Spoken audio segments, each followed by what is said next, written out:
Good evening. Happy Sunday, everybody. Hello. Welcome back to another episode of TSP, where we give veterans voices, and our main goal is to help stop veteran suicide. As we all know, it's a horrible epidemic going on around there today. But before we get started, I guess we have a couple of announcements. I just want to give a brief intro here to Brian and Danielle. When Andrew and I started this, it'll be 3 years, 4th of July weekend. I asked Andrew if he would join me and start a podcast to document veterans' stories, because we all know once the veteran is gone, so is their story. And there's so many amazing stories out there. And we feel that's very therapeutic for not only the veteran telling their story, but also veterans out there listening to their stories. There's been so many times that somebody will drop it in my DMs that I've never met in my life and thank me for that story, because they were there at that time and they're having dark thoughts, or they were in a bad place that day and it brought them through it. And so when I started getting these messages, I knew we were on the right course, doing the right thing. Then the podcast started making a little bit of money, and it kind of made me feel dirty. It wasn't my intent to profit off of these stories. So I started a nonprofit. The nonprofit's called Minutes Wisely. And all the money that we make off of this podcast, my other podcast, NBR, which is Sunday morning, for me and my friends talk sports. The Nosebleed Report. My book sales, all this supports the nonprofit. Also, we have fundraisers coming up. So what we do at Minutes Wisely, we send veterans, first responders, and Gold Star family members to sporting events. That started about a year ago. We have Detroit Lions season tickets. The reason why I picked Detroit Lions is because that's my hometown, even though I'm here in Nashville now. But I wanted Nemesis of the Bears, yeah. Yes, sir. And the Cowboys. That is true. I think we played both of them this year. Yeah. Yeah, we've been doing that for about a year now, and we've probably sent 22 people, veterans or first responders, to sporting events, starting with the Chicago. We actually sent a couple of guys to Chicago Cubs home opener last year. Every Sunday during NFL season, there's been at least 2 veterans in our seats. Andrew's been to Nashville Predators game. I have a meeting this Thursday with a fellow that loves what we're doing, and that would open us up to tickets, not to both Nashville Predators and Nashville Sounds, and also his logo is wrapped on the Nashville Predators Zamboni, and he said he would love to get involved and have veterans during game day ride the Zamboni. I know who it is now. Okay, thank you for that hint. Now I know who it is. I haven't revealed it yet because the meeting's on Thursday. He actually texted me and told me all this stuff, so I know it's legit, but I just don't want to put the cart before the horse. So a lot of great things are coming along. We have a golf outing on 9/11 here in Murfreesboro, Cedar Crest. That should be a good one. Charlie at Single Tree Barbecue is going to put on a benefit concert for us at his restaurant. And okay, I want to talk about this cookbook real quick. So what I did, I took my two favorite things I love, veterans stories and cooking. So if you buy this cookbook for $20, you're going to be supporting our theme, and also you're going to get some amazing quotes. So I took recipes, and next to it, I put quotes. I extracted them right from the podcast. And these quotes some of them are pretty amazing. I'm going to read one real quick. This was from a Navy lieutenant. He was a fighter pilot. He actually ejected, and as he ejected, his plane hit the sound barrier, and his bare body, hit the sound barrier. And he was wearing a wetsuit because it was wintertime. His wetsuit completely ripped off. It broke a bunch of bones in his body. It was brutal. And so this is his quote. He says, originally, the doctors and medical staff told me I was never going to walk again. I was never going to use my arms. My flying career was over. And I just kind of got used to my new life as a paralyzed person. And in my mind, I was like, I'm going to prove you all wrong. I don't want to be stuck like this. I'm going to work my ass off to do what I can do to get better. So the doctors told him he would never walk again. Not only did he prove them wrong, he went back into the Navy and checked out and flew his plane again. Amazing story. Wow. This guy lives up in northern Michigan. Like, these stories just give me chills, man. And so when I hear a story like that, man, it just it gives me more drive to do the next episode and get the next story. Because I'll tell you, like on Sunday night, when 7 o'clock rolls around, I'm dragging. I'm like, man, I just want to go to bed. I got to work tomorrow. Dude, I'm But then exhausted. once the online button goes on and we're live, and the veteran starts telling her story, man, I just get amped up and I can't sleep. I'm like, yeah, and it just gives me that fuel to go on to the next one, man. It is awesome. It's been an awesome ride. I'm super stoked. Andrew does a phenomenal job for me. And Thanks, man. Appreciate it, Commander. and also, this is breaking news also. So seeing how I have Detroit Lions season tickets, and I'm here in Nashville, I started making some phone calls. I'm assembling a team for Minutes Wisely in Detroit. So we're going to be stationed here in Nashville and What? Detroit and have two different teams. Yes. Shut up. Yes, swear to God. Yep, I have a bunch of people that are interested. I've already talked to some business owners, and they're behind me up there in Detroit. A couple of my friends own bars. They want to do fundraisers to get it kicked off. So within the next 2 months, I'm going to give myself 2 months. I'll have a team in Michigan. No way, dude. Hey, congratulations. Yeah, we're just growing, man. Yeah, Well, I love doing this. You Yes, you sir. double 1 to 2, and then you'll go 2 to 4, and then you'll go 4 to 8. And in 21 days, you're going to have more than you can handle. So Yeah, well then maybe I I- could quit my job and just do And this full Fleek, time. I don't know if you can handle that, man. You have a So, hard time getting to meetings.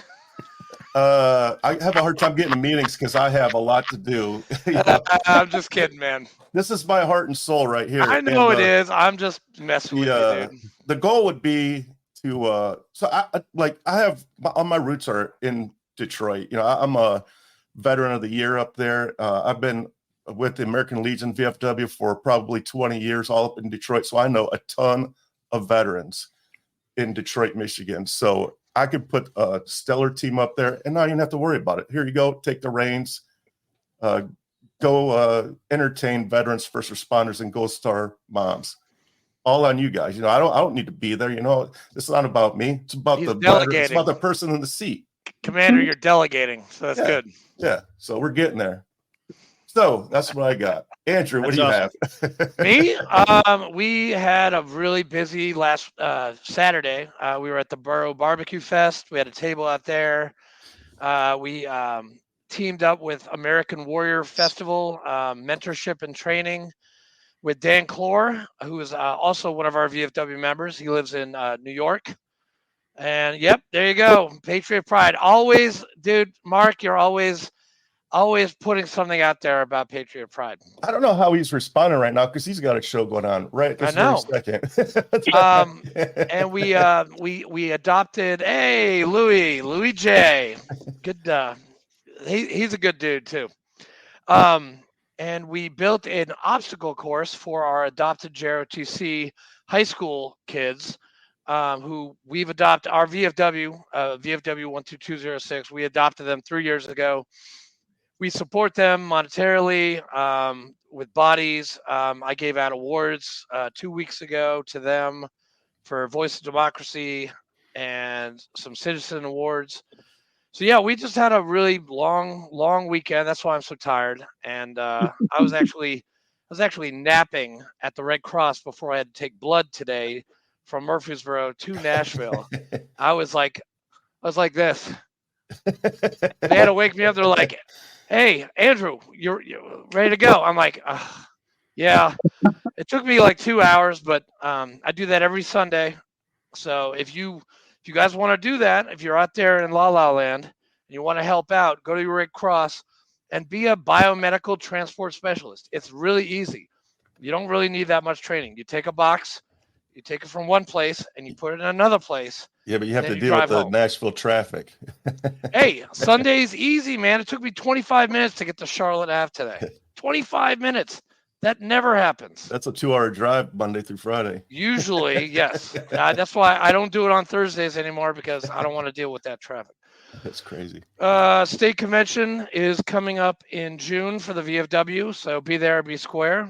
July is our national convention. We will get to see one of our interviewees become the VFW commander-in-chief of the entire VFW. His name is Al Liphart, Vietnam vet, 2 Purple Hearts, and that guy, He's in the cookbook too.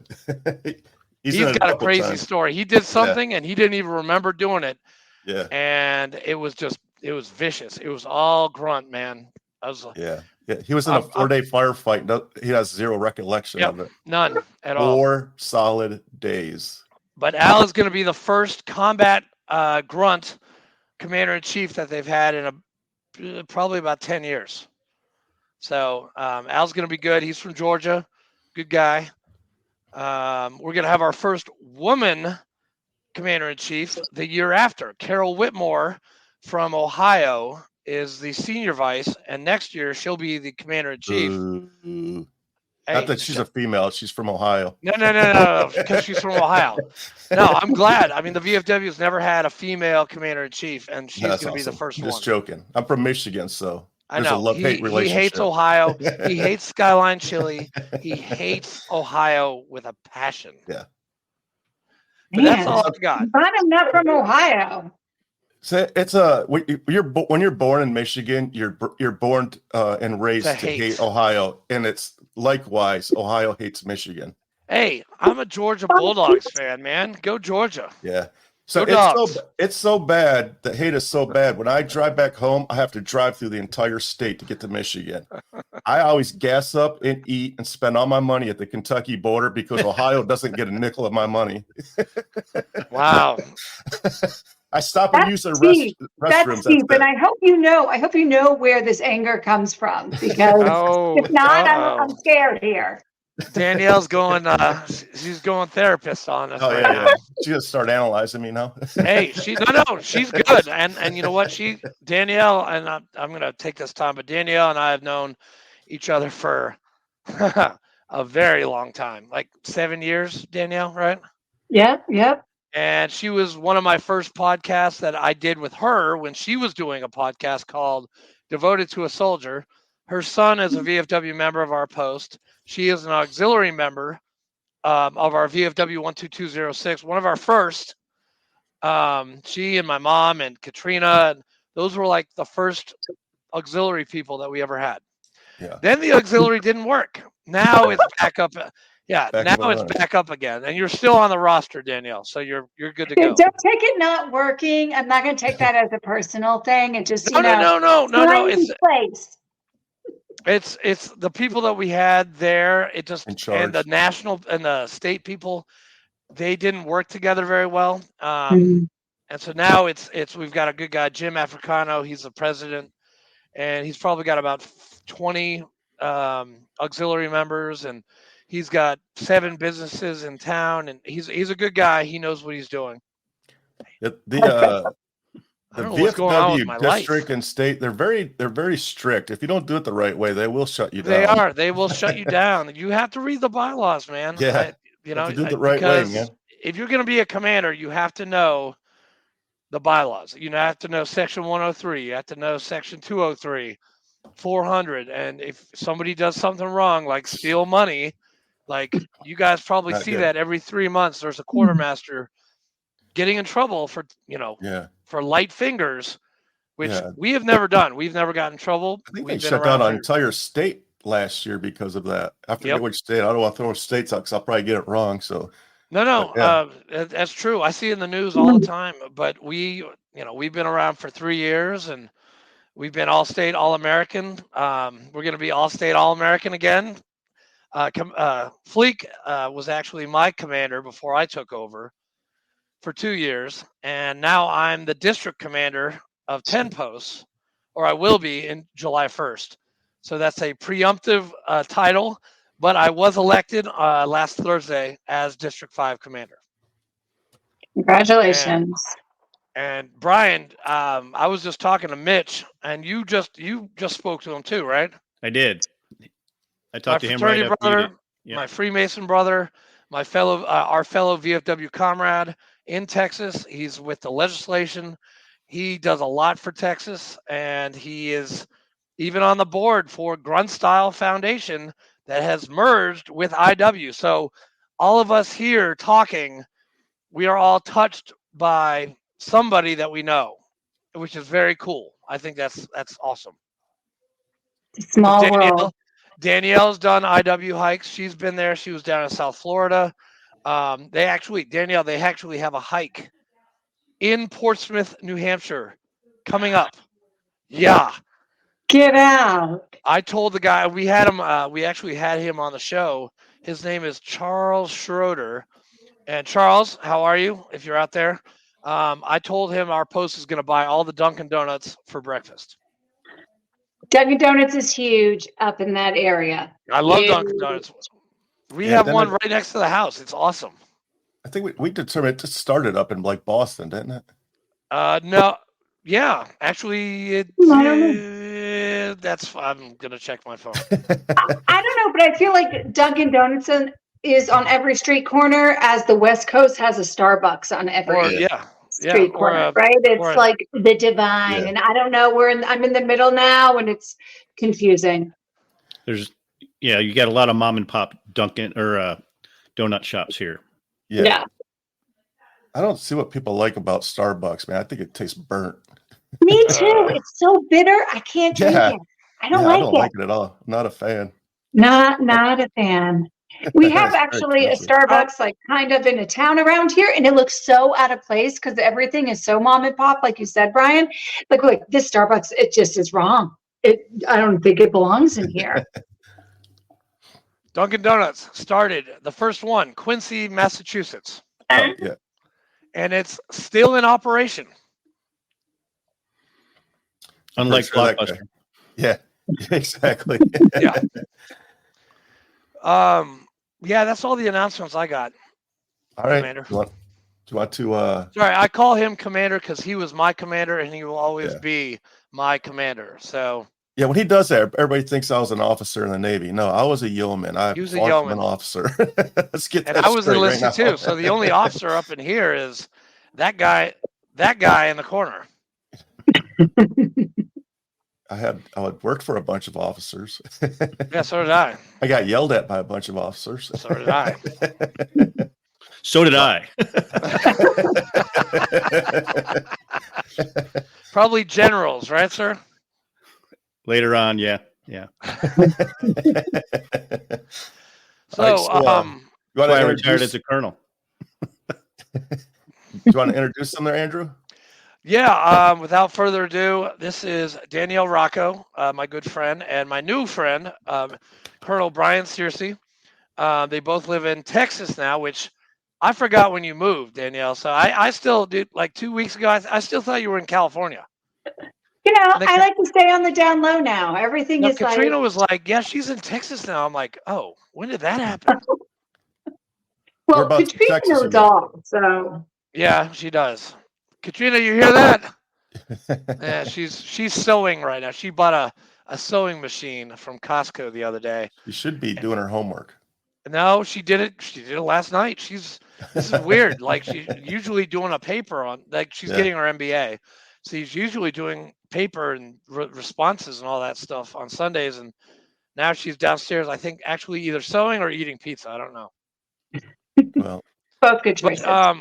Actually, do you guys want to we'll go Danielle first, and then Brian will get to you, and then you guys can, attack us with Paratus Group. Yes. Danielle, go ahead. All right, so I'm Danielle Rocco. Like Andrew said, I have known him for many, many, many years. We are actually from the same hometown, and that is how we connected. Fun Facebook. Is this one of those things where social media is actually a benefit? Yeah. He's like, oh, you're an Exeter. I'm like, I am an Exeter. And my son is Marine. He's part of the VFW now. And so that is how we became friends and have stayed friends and done a lot of things in the nonprofit world.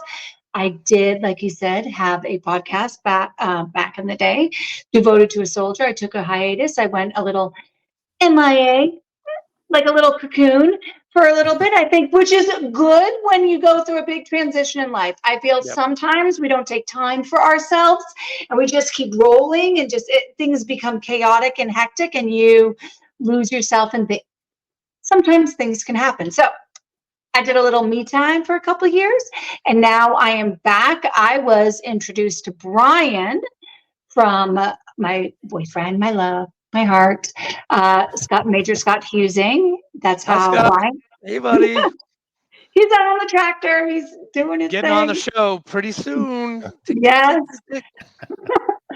Which actually, full circle of connection is I met Scott through Andrew. So it's even like more connect the dots. Yeah. When at the IW, when he was speaking at the IW hike? Yeah, you told me like, oh, no way. That was the first time, Andrew, you said to me, you got to friend request this guy. He's going to be the guest speaker. And I was doing a fundraiser for IW the day before the hike. Yeah. And I was like, okay, sure. I'll friend request him. Never thought any 2 cents about it. Pushed friend request. Didn't look at it again until you introduced us that night. Yeah. Look at you, Andrew. Fun story. I'm a matchmaker, I guess. You didn't get a check or anything, though, did you? Yeah. Make me a check. I don't even know how it goes. He just gets a big heart here. So, anywho, circling back, that is how I met Brian and his lovely wife, Heather. We became great friends. And then Brian, I will let him go on and talk about what he is going, but it hit me and I was like, you know what? I can be of value. I can be of benefit. I want to help spread the word, especially after I enrolled in the program and realized how ignorant I was to certain things, especially as I've gotten older. Situational awareness, I'm just going to say it out there. I'm going to let Brian fill in all of the dots. And I will come back to have conversation about what I learned and what brought me to be here with him, working with him today. But Brian, take it away. Fill us in on the magic that you have. Well, thanks. And, it's not magic. It's all because of our Lord and Savior. He's kind of put it on my heart to do this. Amen. I retired in 2010, did a bunch of different things. I don't need to go into all that detail. That's part 2, because we'll get you separate to get all your story, sir. But I founded the Paratus Group, and right before the pandemic, I started really thinking about how I wanted to do this. Over the pandemic, really updated it, really started thinking about what we're doing. I wrote a book. It's up here on the shelf behind me, Prepare for the Real World. The world is not a safe place. It's been out for about 2 years now, and I never envisioned that 2 years later, the world would be as much less safe today than it was 2 years ago. So our mission at Paratus is to left of bang as much as possible to prevent the bad things that are happening in our communities and that are happening to our families and our kids. Prevention is not something people talk about, and that's the only true way we're going to keep our kids safe, and it's the only true way we're going to save our republic. So that's what the program focuses on. It's unique. I don't think anybody else has a program like it. And again, it's not to tell somebody what to do in case something bad happens. It's to empower people to keep bad things from happening. Talking about suicide, I have numerous stories of people that were big time wanting to help the problem with suicide. They went to an hour presentation to learn the indicators. So they started learning about those things, but they were never empowered to actually do something about it. When they took our program, they developed the skills. They knew how to see the indicators, but more importantly, they knew then to take action. They were actually able to interdict a number of people's lives. Got a lot of great stories on that, but that's what I'm focused on now. We're looking to get millions of people enrolled in this program as quickly as possible. If you follow the news, it's getting worse every day. So we've got to do everything that we can to partner or to get parents and families to learn these skills so that they can make sure their kids learn these skills. And like Danielle said, so Danielle has been helping me for the last 3 or 4 weeks. We've known each other for a number of years now. We've done a lot of things socially. But she just made a comment one day and I said, well, maybe you can help me. So that's what she's working on right now. And that turned into an introduction to Andrew, which turned into a membership with the VFW that I'm really looking forward to partnering with the VFW. You're welcome, Texas. Yeah, Lynn Toomer, I did that, okay, for you guys. Sorry, Brian. Go ahead. Sorry, my bad. I had to put that. I'm having this running, like, there's a guy, the past department commander of South Carolina. He's this amazing guy, and he's already put in like 280 people this year. Tim Borland has put in 545 new members. There's one guy from Montana. He's at like 650. I mean, he's a recruiting machine, and I don't know how he does it. I was like maybe 139 was my max, and that was like 2 years ago. I can't do that again. I'm at 49. 50 is my cap this year. We're doing like a running bet of like who can get the most. I'm obviously not going to win, but I'm still the most in Tennessee, and that's all I care about. Sorry, Brian. No, I was wrapping up right there anyway. Absolutely. Man, but Paratus. Now, when I first saw that, I was like, damn, is he a Coast Guard guy? That's the first thing I thought. Because I was a Latin scholar for 6 years, and Paratus is the Latin terminology for ready or readiness. Semper paratus, always ready. And it's also for prepare. Yep. And prepare. So, and that's the foundation. That's the first of our 3 P's is prepare. So I took 1 year of Latin, and I don't know how I actually ended up with that, but Semper ubi sub ubi. Yep. Always wear underwear. Clean underwear. That's you took 1 year of Latin, Brian? Right? What in high school, yeah. And I was going to be an attorney at one time. Nice. And then that certainly didn't happen. So, wow, I give you props for that. You're a hockey player. You took Latin. I mean, you're a guy after my own heart, man. You have all your teeth? I do. Oh. Hockey, lacrosse, football, I do not. wrestling, baseball. I'm missing a tooth. Sorry. Lacrosse, midi, D-back. I was defense. You were defense. Big long stick, right? Yep. I was never good at lacrosse. Well, I went to college to play football, and I was a nose guard in high school. The school I was going to was a Division III school, and they had used a 5-man line with a very quick nose guard, which is how I played in high school. And after the first year, a new coach came in and went to a 4-man line. Well, I was 5'9" and about 200 pounds, so I wasn't going to compete at tackle in college football. So went and tried out for lacrosse, and had never played, but had a lot of experience playing hockey. So I picked it up pretty quickly and had a blast for 4 years playing lacrosse. Where did you go to school? University of Wisconsin at Whitewater.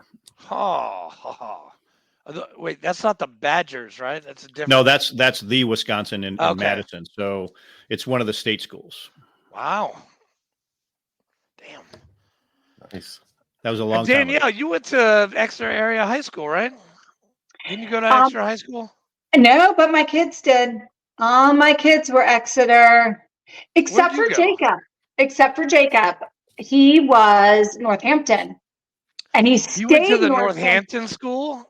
He did, because I lived in Northampton, moved to Exeter, but he was in the ROTC, and Exeter didn't have ROTC, so he stayed through high school at Northampton, so he could continue the ROTC till he graduated. Well, you know the old high school building, right, in Exeter? Yes, which it ain't there anymore. They like the junior high, the high school, they've all moved somewhere else. Like it's not there. They went to the new one. They're in the new bougie, fancy Exeter High School. That's where. It's Exeter, Phillips Exeter Academy. Very. I did get in. I chose not to go to Phillips Exeter Academy. It was too many people, too many kids. 1,000 was too many, so I chose Brooks. Smaller school in North Andover, only 360 kids, 92 in my class. It was perfect. Exeter was way too big for me. I know that. Great Did you job. know that my daughter applied to Brooks? She was going to go private, and then Shut up. yeah, she decided after like going through the whole process and all the applications and all the interviews and all the acceptance letters, everything. We traveled all over that she just wanted to go to public high school after that. I was like, Well, you saved a shit ton of money because Yeah. Brooks is $77,000 a Yeah. year. So you yeah, What? To go to high school? Yeah, a high school.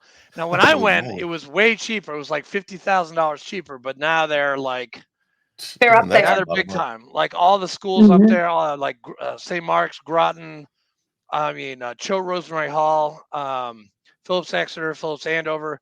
They're all like $70,000, $80,000 a year. It's crazy. No. Which is funny talking about. So, like, all my kids are out of the house now. They all live on their own. And they're all alive. I did it because I was like, I don't know. I can't even keep a houseplant alive back then. How am I going to keep humans alive and have them be good? I don't know. Scary. But it's funny, which I'm going to circle back to what I'm doing with Brian a little bit, because it's funny how your mindset changes. And maybe it's because I'm a woman. You guys can come in. You're all men here. But when I had them and I was raising them, I was so vigilant. I knew everything that was going on. I knew where they were. I had game plans for each of them of how to protect themselves, how to get out of things, like all of this. They get up, they go out on their own, and I become maybe complacent. I love that word, Andrew. Maybe I'm complacent. Complacency But kills. yeah, I realized once I took Brian's thing, I'm like, oh my gosh, anything could go on around me and I would be clueless. It was like my job was done once I got them out of the house and they're successful and on their own and healthy and happy and doing their thing. I totally stopped paying attention to what the world was or what was going on around me. And I said to Brian, I was like, oh boy, I'm in trouble here.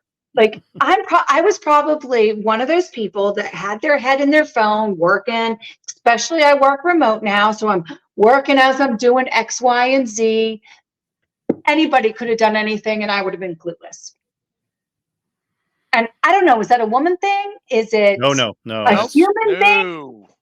I was just going is it just we don't practice it? We don't think about it. We get in our own world, and you got to get snapped out of that. Well, it took us 30 years to get here. And basically, parents abdicated the responsibility to teach their kids these skills. That's where I learned it from my parents. My parents let me make mistakes and learn and develop these skills. But parents today, like I said, they've abdicated that responsibility to the schools, and the schools don't do it. So our kids are just not getting this anywhere. And it would be easy. And a number of my peers, people my age, were complaining about millennials and Generation Z. And I really did a lot of research as I was building the foundation for Paratus and our program, and realized that it's not that they can't do this. It's just that nobody has showed them how to do this. And their parents don't have these skills. So if their parents don't have these skills, they can't teach the skills to their kids. So it was just a huge problem. So we're not going to work ourselves out of this problem overnight. It's going to take 10 years to get there. Hopefully it won't take that long to make some changes and make our republic the way it should be. But that's the foundation of what the Paratus is all about. And it was funny. So I went out to lunch with Heather after church this morning, Danielle and y'all. And I do pay attention. And one of the things that I do as part of the process that we have, the Paratus process, is I not only think about what I would do in a situation, but I look around to see if other people are paying attention, if there's other people there that could help me potentially if something's going to happen. And that could be, a dozen different things. And every other male in the restaurant with their family were sitting with their back to the door. That was one of those things that always disappoints me, that's what's going on Yeah. in our communities today. We just need to get a program so people learn and develop the habits and behaviors so we can make a change. No, I agree, man. Complacency. I mean, it was written on the Jersey barrier coming in and coming out of Camp Ramadi or Camp Fallujah. Complacency kills. If you let your guard down, you might not be ready for whatever's coming your way. Yeah, that and the normalcy bias is a huge problem as well. People think they're What's not. What's the normalcy bias? So Can you explain that? People can 70 to 75% of people will look at a threat that's coming right at them, and they don't believe it's going to happen to them. They never believe it's going to happen to them because they don't have a foundation of being prepared. So because they don't think it's going to happen to them, they rationalize it away and they don't do anything. There are people that'll just stare and take pictures of a tornado that's coming right at them because they're mesmerized by it. They've never thought about what to do.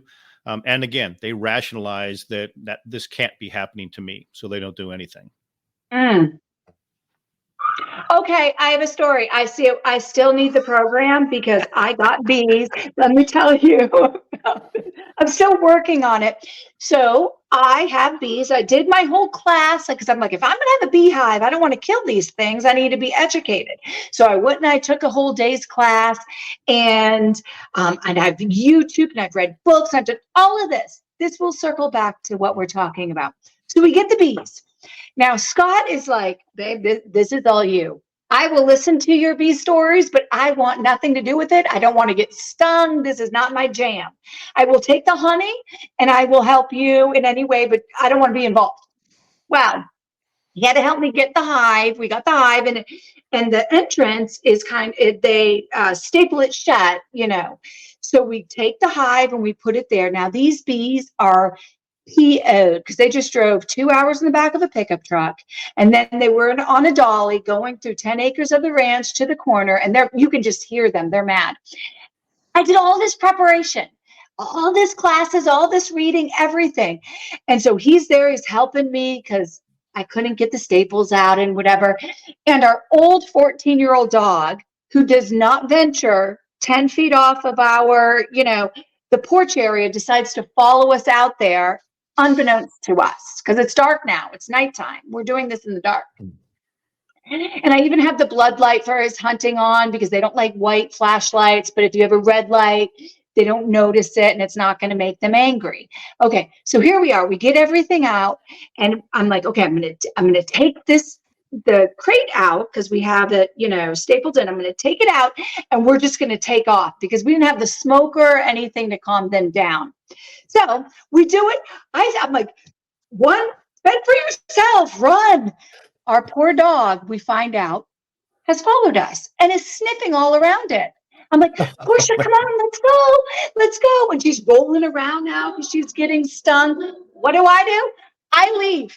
I'm like, I don't know what to do. I panic. I'm like, I'm out of here. And there's Scott. He's like, goes into the fire, gets the dog, comes all out and saves it.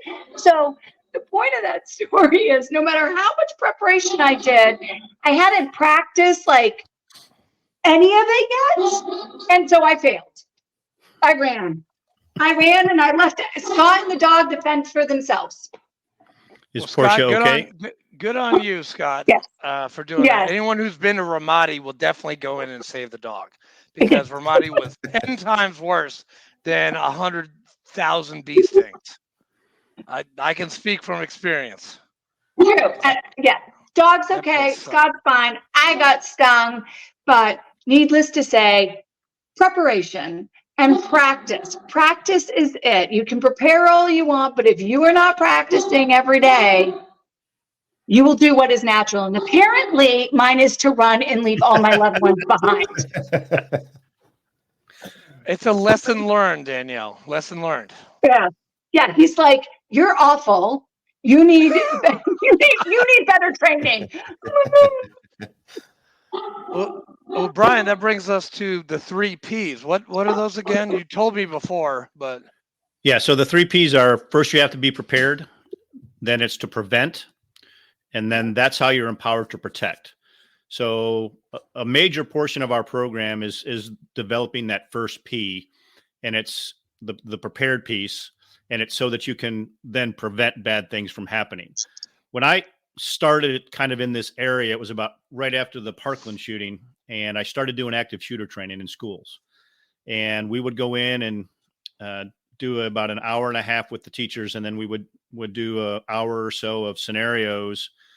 And I quickly realized that we're doing our teachers a disservice by doing that, because they don't know how to be perceptive. They don't know how to think critically. They don't know how to analyze the situation. They don't know how to make decisions. If all you do is give them a 1 hour class and then do a couple scenarios. And then, oh, by the way, we'd be telling them this is what you should do in this situation. And they weren't capable of doing that. They didn't have the actual ability to do that.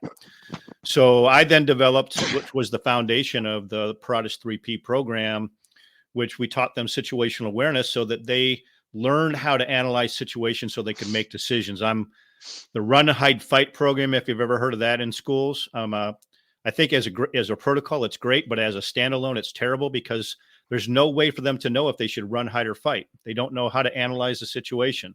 Kind of like what Danielle just went through, the fight or flight. She didn't know what to do, so she went right to the flight. And she took off. And she took off, right? So, and the other thing that is important in all of the training that is out there for all of the threats that we do on a regular basis, and a lot of it is led by our government, is we do what's traditional training. Right? Have any of you ever gone to a suicide prevention training?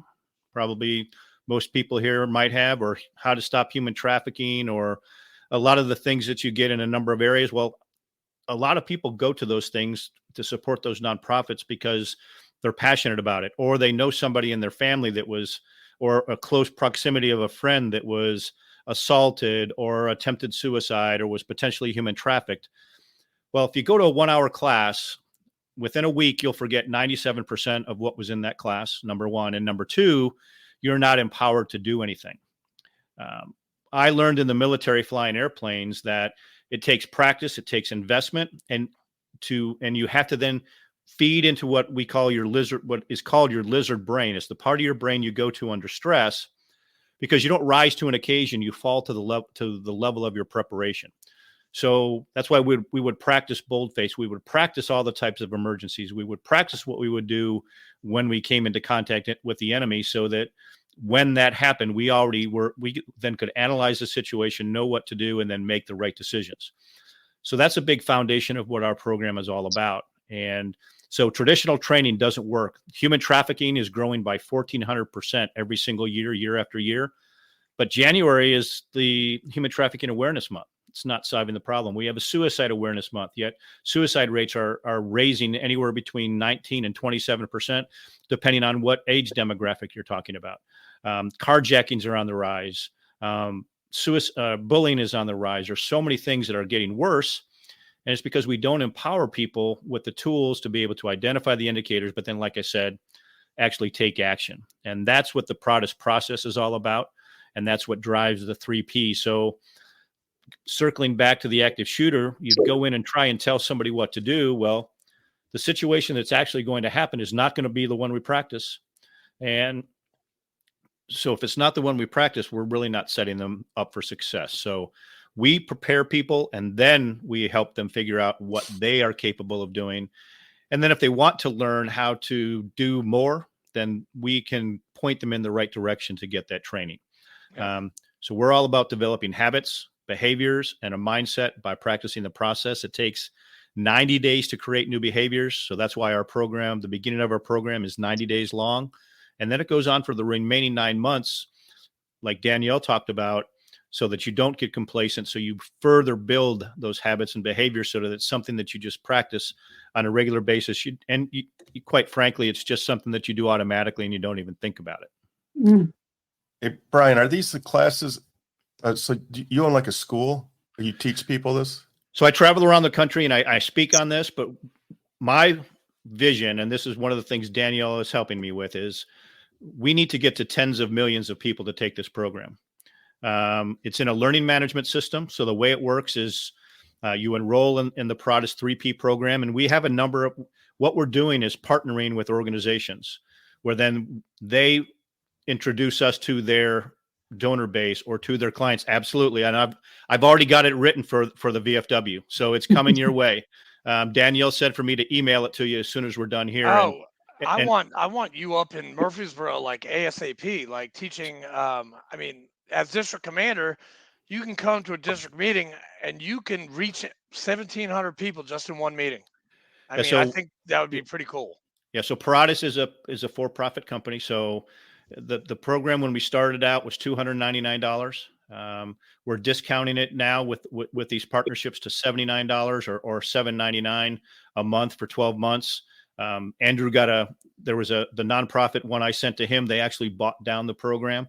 But then we give, in that case, they were going to get $20 for every enrollment for the nonprofit, but they chose to take that $20 and buy it down for everybody in their nonprofit so that they can enroll in the program. So, Richard, with your nonprofit and the VFW, $20 goes back to the missions that you guys are doing. So we're not only making parents and kids safe. And oh, by the way, the more parents and kids and families who become safe, that's how we are actually going to make our community safe. People today are afraid to do things to make their community safe because they're not prepared. They haven't thought through what they can do and how they can do something. They may have great intentions. They might have great empathy and want to help, but if they're not prepared to help and they haven't thought through the actions to take, that's why they don't act. We believe at the Paratus Group, the more families in communities that develop this skill, that is how then they will collectively take back the responsibility. Our emergency responders are overwhelmed. It's not that law enforcement and fire and EMTs don't want to do the job or don't do a great job and don't risk their lives every day, but there are not enough of them. There hasn't been enough of them for a long time. And like I mentioned when I talked about my book, it's getting worse every single day. And it's only going to get worse again. The FBI director has said twice now that there's red lights blinking all over the place for some type of physical event in the United States. And my biggest fear, it's going to be a concerted effort in numerous locations across the United States. And then he just testified last week that the Chinese are prepared to wreak physical havoc in the United States via cyber attacks. Our populace is not prepared for any of this. There are a couple of fictional books that talk about these types of things happening. Is all you have to do is knock out the power for 3 days. That's all it will take. That's all it will take. 3 days. And if there's nobody has any hope that it's going to come back, our country and our republic and our laws will disintegrate. So we need to do everything that we can to get as many people enrolled in a program that teaches these skills, but even more than teaches it, that allows people to learn and develop these skills. And that's what I'm focused on. And I've taken a lot of my military background and leadership and training and have poured it into this. Danielle is helping me tweak the videos to make them even better. So I'm excited about what's coming up. We don't have a lot of time, unfortunately. So the more people we partner with and get this out there, the more people that start to be prepared, that's how we're going to make a difference. Well, Brian, I'm thinking of like 10 names already in my head that I can give you because I have their numbers, I have their emails. Director of operations for the VFW, I could probably give that information to you. He's a good guy. He's Army. Don't hold that against him. Just kidding, Lynn. Sorry, buddy. But no, I'd love for you to talk to him or the Assistant Adjutant General of the VFW. He was our past state commander. He's doing a hell of a job in Missouri. Danielle, you know Brian Walker very well, don't you? I do. Great man. Yeah, and he is killing it in the VFW. He is the Assistant Adjutant General, and he is just, we just teamed up with John Rich to do like a huge give back to veterans. It's on our VFW.org site. Brian, you probably checked it out. You've probably seen a big picture of Mr. Rich, who I've known him for 5 years. I love John. He's a good dude. Well, and that's why, I'm blessed to know Danielle, who introduced me to you, that now I'm on the podcast with you, Richard and Danielle. That is God's hand to make these things happen. I had a conversation with the post commander, and then I talked to Mitch, and good. It's not just what the VFW those initial connections, but talking to the mayor, talking to the sheriff, get everybody together now behind this program. So we now take that holistic approach to go out to the community to educate them on what's going on. One of the biggest things that I talk about in our program is that you can't prevent bad things from happening if you don't know what the bad things are. And that's what happens in most of our communities today, is that people go about their lives. They don't want to know what's going on. And we've got to turn that around, and people need to become aware of all of these threats, become prepared. And that's how we're going to make it. So it takes everybody coming together to want to solve this problem. And that's just in the last week, one of the things that I'm so excited about, and your passion and Danielle's passion. I think the VFW is going to be an amazing opportunity to get the word out there. And it ties so perfectly in with the community involvement that you guys are doing. And we can get junior ROTC involved. And I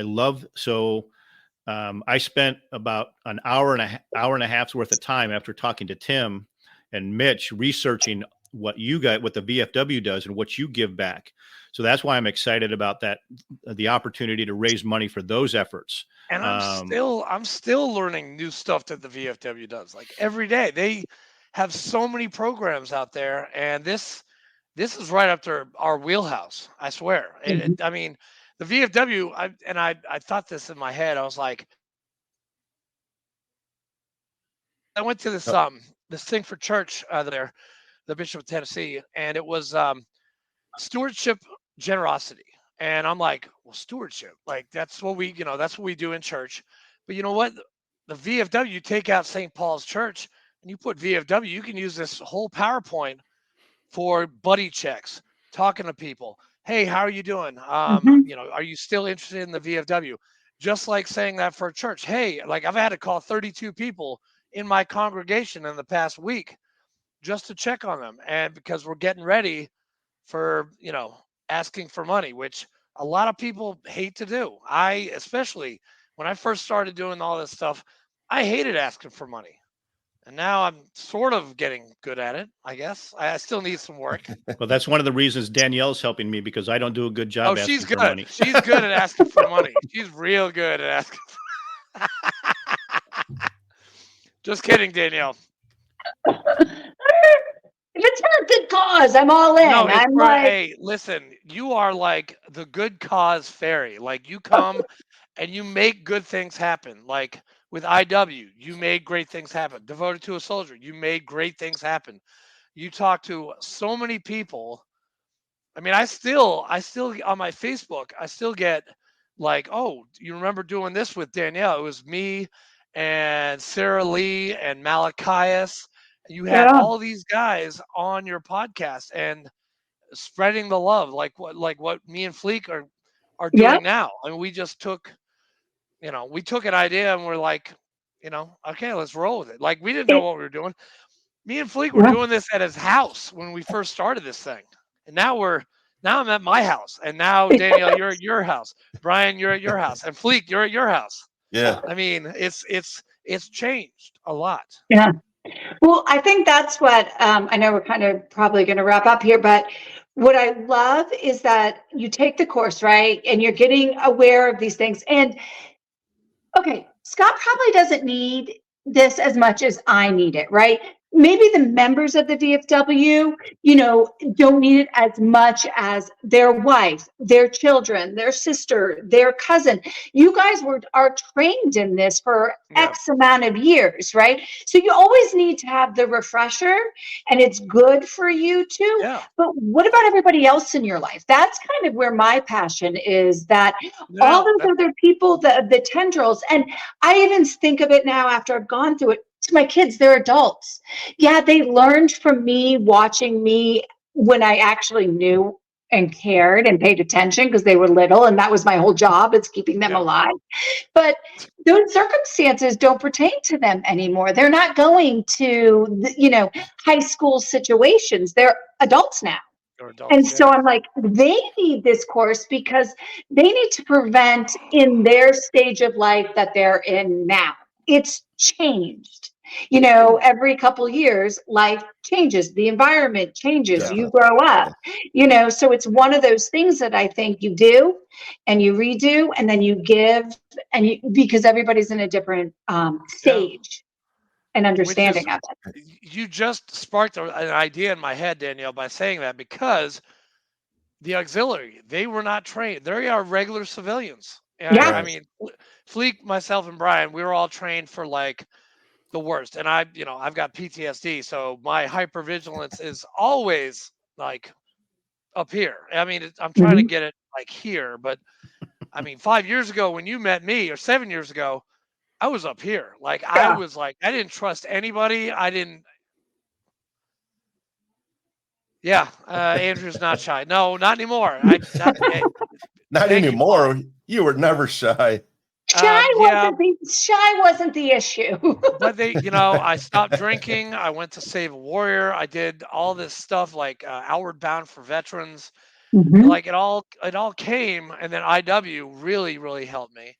But like, I mean, Brian's your group, the Paratus Group, it can help so many people, and the VFW and the American Legion and all these groups, they have families, and those families have families, and it's word of mouth. And it's just like, you come to any of these conventions, like if you come to Louisville, God help you, sir, you will be tired after a week. That's July 27th to August 4th, and you'll be talking to 10,000 veterans. So you better be coming to national convention. I got a hotel already. I already got my hotel, so you're staying with me if you want. Well, I've got June on my calendar already because Tim and Mitch made sure I got that on there. Okay. But I will get July on my calendar as well. Okay, good. Now I'll send you a link. You don't have to pay for a hotel. I've already got a room for like 4 to myself. I have like a million questions, man. So I feel like we probably need a part 2 and a 3. We do need a part 2. You haven't, Ask a few. Go ahead, Richard. Yeah, we got some time, right? How do you take how does one take the program? What's the process? So you enroll in our learning management system. So we have a learning management system, and the way the program works, just real quick, is the first week there's videos Monday, Tuesday, Wednesday, Thursday, Friday. They're about 15 minutes long. We teach and empower what is situational awareness, because most people don't have a clue. What are all the threats that you face in your communities today? What are the 10 critical personal skills that you need to be able to have situational awareness? And, oh, by the way, to be successful in life. We talk about how you actually have to learn and develop the habits and the behaviors.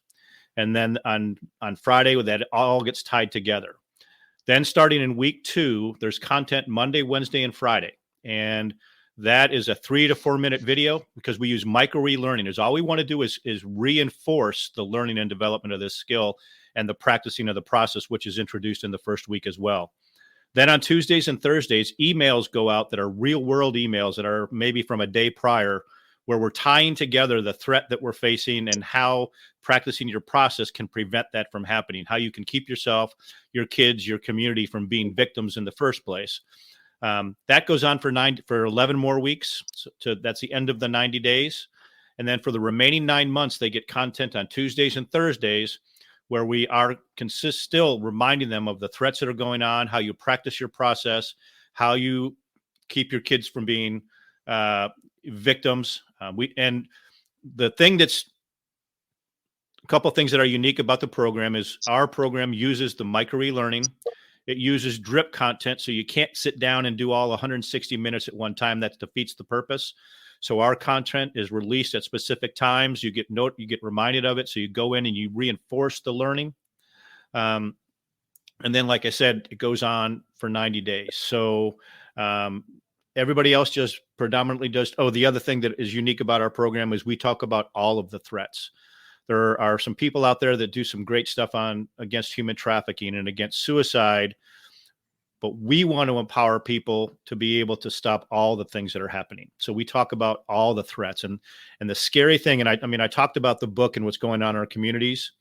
But Danielle, I know you took the initial survey. Question number 5 asks, have you or your immediate family and friends been exposed to rape, suicide, bullying, drugs, human trafficking, sexual harassment, sexual assault, carjacking. 92% of the people that have taken our program have said at least one of those has been somewhere in their immediate sphere. Just 4 days ago, a dear friend of mine that lives, a disabled veteran who lives down in the Houston area, his daughter was found dead in the morning. So we're working to help him and help his family. It's hard to hear his wife and his two other kids. And I wrote content specifically for that as parents, we can do everything right. You can have great situation awareness. You can make sure your kids have great situation awareness. Right.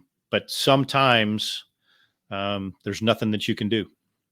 But it's those times when you can do something that we need to be prepared.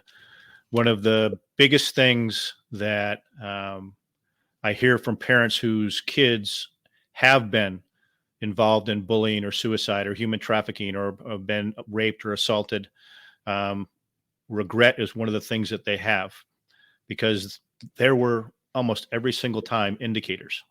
Right. And sometimes they saw them, but even when they see them, they think it's not, my kid wouldn't do that. They don't believe it. That goes back to that normalcy bias.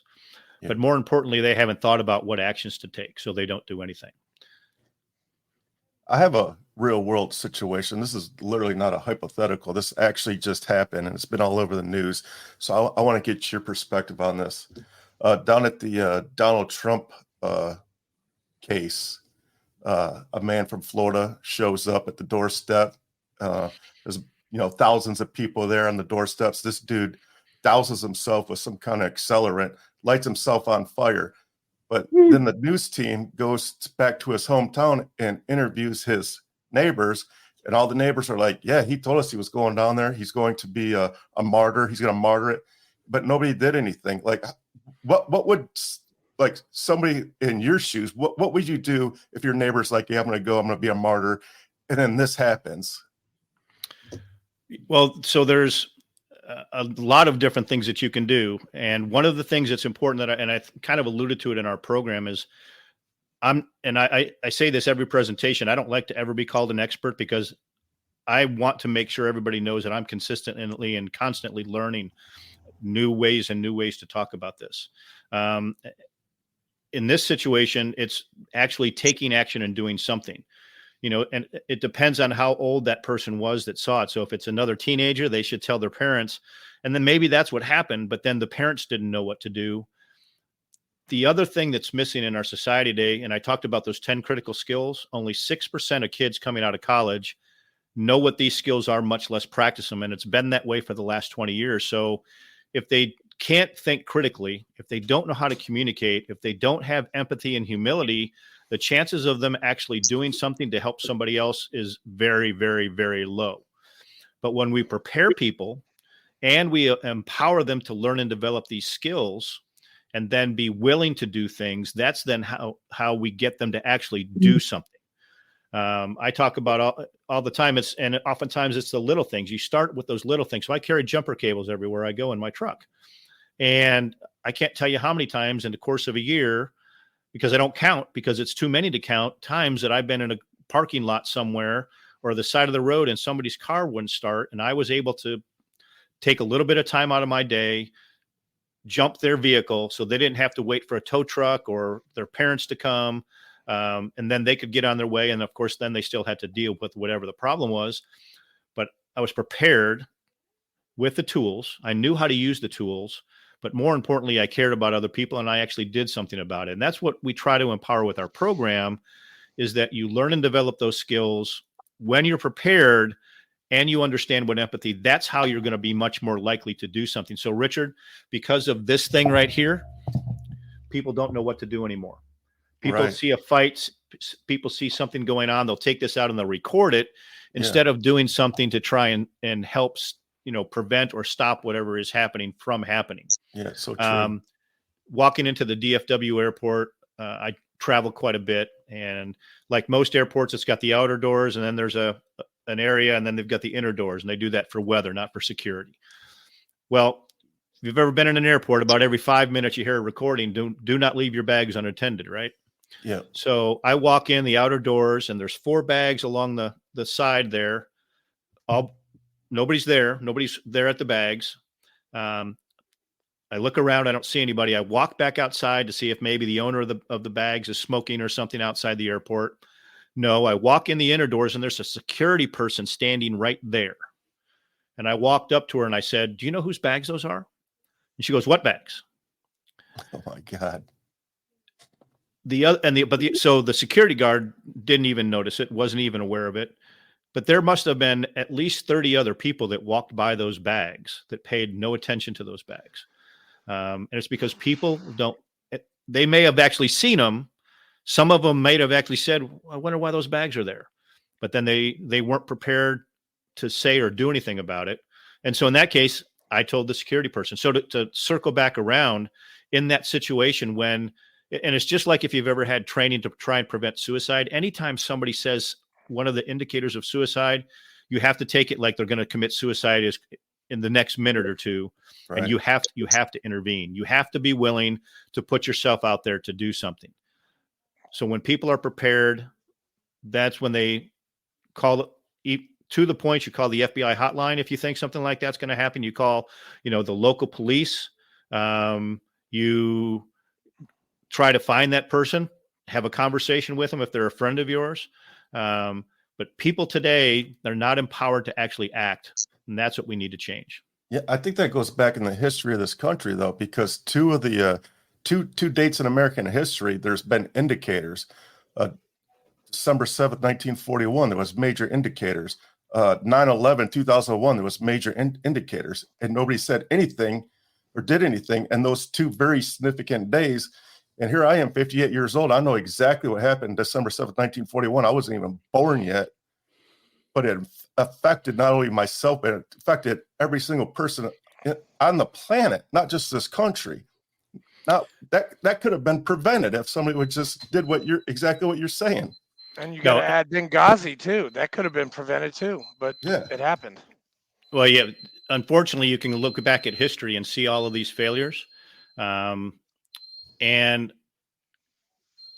you said not to talk politics, so I'm not going to talk politics. But it's both, I am not a fan of anybody that ever says, or what Ronald Reagan says, his famous 9 words, "I'm from the government and I'm here to help," right? Exactly. I'm a firm believer, and this is why I'm so passionate about our program, is the way we're going to protect our families, we're going to protect our kids from all of these threats that are out there, is by empowering them with the tools and by all of us collectively working together. And then by us from the bottom up, making sure that the people that we do elect into the positions in our school boards and our local governments and our state governments and our national government all learn and develop those skills. We need people that are problem solvers. The United States government and our state and local governments were never designed to have professional politicians, but that is what has happened over the last 30 years. And that's my opinion. Yes, we need to be led by the people. We need to empower the people, and make sure that the people elect those people that are not just going to push things around so that those problems hang around. We need to solve problems. We have some good leader. There are some good leaders in Washington, but most of the people in Washington are politicians. Yeah. And I think we can probably say the same thing at most of our local governments. Correct. Yeah. God bless somebody. We need a leader that's not going to need help walking off a stage. Hey, also. Fleek, that might have to go in the cookbook, man. That's bringing a tear to my eye right now. Yeah. Ryan, you should run for office, man. Well, you're very passionate. I love it. If I thought that the people that are in elected offices actually can solve problems, then I might think of doing that. But I truly believe, and with the help of the folks here and other folks, we can get everyday Americans empowered with these skills, with the empathy and the 10 critical skills to want to make sure our republic stays the best place to live on the planet. And be proud of the United States, and to stand up and be proud of the United States. That's how we're going to make a difference. I heard the actor who plays Jesus in Chosen. Oh yeah. He talks about how Jesus was a warrior, and I don't think people really understand that. I do. I was saying that in my sermon. So he wasn't a warrior in how most people think about it, but he was very, very proud of what he did. He said what he meant, and he stood behind it, and his actions lived up to that. Yep. That's what we need people to do. We don't need people that are going to, go fight somebody on the street. We need 10 people that are going to get together and go, or 1,000 people, 10,000 people to their state legislatures, to the local school boards, and show them that we're not going to stand for this anymore. And we need problems solved. Amen, brother. Damn. Yeah. Agreed. Yeah, there's definitely going to be a part 2 because we didn't even scratch the surface tonight. Yeah, but I think Fleek, I did send you paratusgroup.org. All right, I'm gonna check it if out. you want to to your Facebook Messenger. And it's actually just paratus.group. Group, sorry. Paratus.group. I looked it up. That's okay. Yep. Sorry, my bad. Yeah, I think there should be like a part 3 or 4 because I want to finish. I want to hear the rest of Paratus' story. I want to hear Brian's story, what he did in the military, and I also want to talk to Danielle about Devoted to a Soldier and all of her workings that she's done over the years. Because I've been following you on social media. You kind of went dark there for a while, but you've been doing before you went dark. You were doing some amazing things that were very inspiring. So I would love to get back to find out, pick your brain about that kind of stuff. And but is Danielle, Devoted to a Soldier coming back? What? I didn't hear it. I didn't hear that last part. I said, and is Devoted to a Soldier going to make a comeback? Oh. Well, Danielle, you said something very poignant tonight in your beginning, where people, all this chaos in life and everything like that, and you need to lie down. Well, guess what? They went over Psalm 23 today. Today is Good Shepherd Sunday, and the Good Shepherd always knows who he's talking to, knows everybody, knows all his sheep, knows them by name. And you know what? There's a funny thing that I found out about sheep today. Sheep have to lie down when all their stomachs are full. They have to lie down and chew on their cud so they can properly digest the grass that is in their stomach. So the sheep, us, we have to lie down from time to time so we can digest all of this chaos and this busyness that's called life. Mm-hmm. Take a moment and maybe look around, like using Brian's Paratus Group. Look around, maybe kind of take in what's going on in this world. And we haven't done that yet. And we're supposed to, but we haven't. No, pride. I think pride's a big reason why we don't, we have this somehow along the way. It was okay to be like, the more I do, the more I'm known for, or what I portray I'm known for, that's my worth. But it's not. It's not. All that. Not at all. And that's very stoic. That's a stoic ideal right there. I love it, Danielle. That's awesome. Yeah. And so when when we each know inside us is not right, being able to walk away from everything that everybody knows about you and close your ears to it, really, and not be curious or not defend or anything like that. That's when the growth happens. And I think, again, it's prevention. It's prevention of where or who I would have become if I never did that. It's prevention of, of different societies, but we have to be prepared and aware. And if we are not in our soul prepared and have value, I guess, in ourselves, how can we have empathy? How can we do any of these other things? We can't. You hit the nail on the head right there. Yep. I love that. That's exactly what I'm talking about. We need Danielle on for our whole hour. Yeah, we'll get her. I'll send her another calendar. Also, you mentioned Ronald Reagan. I just want to say, I'm going to throw my age out there. Ronald Reagan was my commander in chief, and I was very proud to serve under that administration, man. It was awesome. I love that. I think I was 3 when he was president. So he was not my commander in chief, but he was our president. Hey, as a matter of fact, he's the one that made me go up to the Bering Sea and chase Russians, as Andrew likes to call it. Dude, do you have your patch? Did you bring it for the show? I want to see it.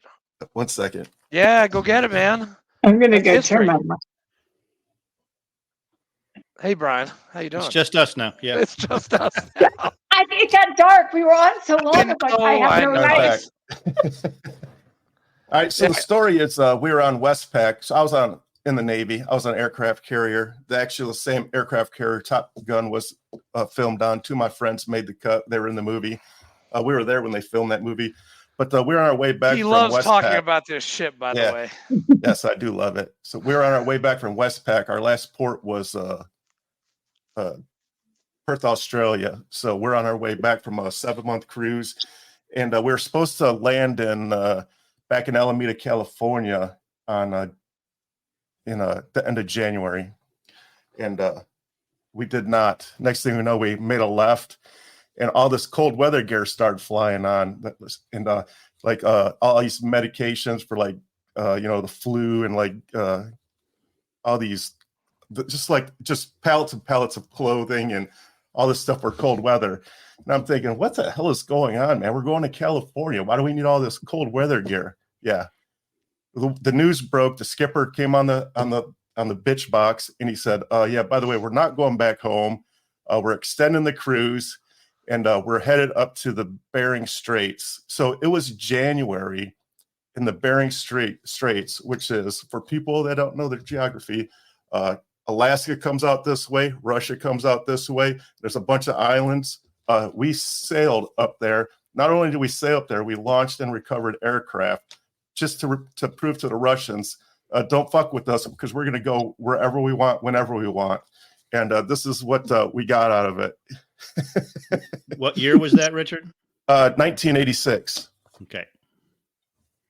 Yeah, it was awesome. Were you in the service at that time, Brian? So I graduated in 84. I worked for 3.5 years and then went into the Air Force in 87 and went to nav school. So in 89, I was flying AWACS, and we chased a lot of Bear bombers from AWACS. We would fly. I can't wait for his. For his story. 4 to 6 weeks deployments to Iceland, and we would sit alert in Iceland and launch when the bears started coming down through the Bering Straits, and we would pick them up northwest of England, and then we would follow them all the way back to the United States so that we knew where they were. That was before we had better radars. Yeah, we even painted the tail insignias on some of the planes to confuse the Russians. Yeah, it was a great story. It was a great time. We froze our ass off. And they put the word out right away. Like if anybody was to go overboard in the freezing sea, your life expectancy was about 3 seconds. So stay away from the edge. Yep. I have pictures of snowmen on the aircraft carrier. Big old snowmen on the aircraft carrier. Yeah, I haven't even seen those, man. I want to see those. Yeah. So when we get the Colonel back on, I'll break out my photos of my bears. So every time we intercepted a bear, the F-14s had cameras under their nose. Mm-hmm. So I have a bunch of photos of. I worked for I was the air boss's yeoman, so I had access to all this stuff. So I may have taken some home. Well, guys, it's an hour 20. I know you guys got your lives, and I had church today. I know Brian went to church. I know Danielle, did you go to church today? I did not go to church. I did. Yeah, no. It's okay. I prayed for you, and I prayed for you too, Flea, because you. I have my time with Jesus every single morning. I do my, but I did not go today. That's okay. I didn't mean to put you on the spot. That's all right. Thanks, Paul. Hey, Paul is another pilot. No, he's not a pilot. Well, he is a pilot, but not in the military. Not in the military, but he. Yeah. Paul is a retired chief. He was actually with me for this.